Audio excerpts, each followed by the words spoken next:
এই সময়টা কিন্তু তুমি এনজয় করছো, পার্টি করছো, যা পারছো করো না কেন, তুমি এই সময়টা পড়াশোনা করছো। কিন্তু একটা জিনিস তুমি ভেবে দেখেছো, তোমার মা বাবা কিন্তু তোমাকে ভালোর জন্য পড়াচ্ছে, ঠিক আছে? তুমি যাতে জীবনে ভবিষ্যতে কিছু করতে পারো, ঠিক আছে? তুমি যাতে মা বাবার মান উঁচু করতে পারো, মা বাবার সম্মান একটু সম্মান দিতে পারো।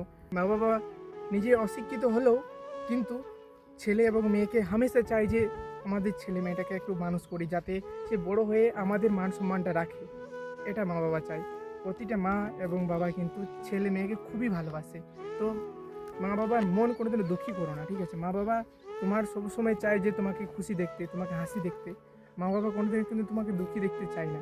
এখন তো তুমি তোমার বাবা মায়ের যে টাকা পয়সা পাচ্ছ, ঠিক আছে, এখন এনজয় করছো, বহুতই এখন মজা হাসি খুশি করে ঘুরে বেড়াচ্ছ বন্ধু বান্ধবের সাথে। যখন একটা সময় আসবে তোমার পাশে তোমার বন্ধু না থাকবে, তোমার বান্ধব না থাকবে, না কোনো আদার্স কোনো ফ্রেন্ড থাকবে, শুধু থাকবে তুমি একা, ঠিক আছে? এবং সেই সময়টাকে তুমি কিছু করতে পারবে না তখন। তো এই সময়টাকে তুমি যতক্ষণ না তোমার একটা নিজের স্কিল শিখো, ঠিক আছে? মানুষের রূপের কিন্তু সৌন্দর্যই কিন্তু মানুষকে বোঝা যায় না সে অনেক ভালো, ঠিক আছে? সৌন্দর্যই কোনোদিনও তুলনা করে না যে মানুষ অনেক ভালো।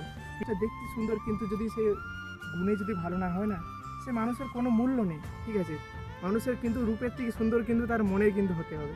মা বাবা কিন্তু সব সময় চায় যে ছেলে মেয়ের মুখে হাসি হাসি খুশি থাকুক। আর তুমি তোমার হাসি খুশির চক্করে কিন্তু মা বাবাকে মন থেকে কোনোদিন আঘাত করে দিও না, ঠিক আছে?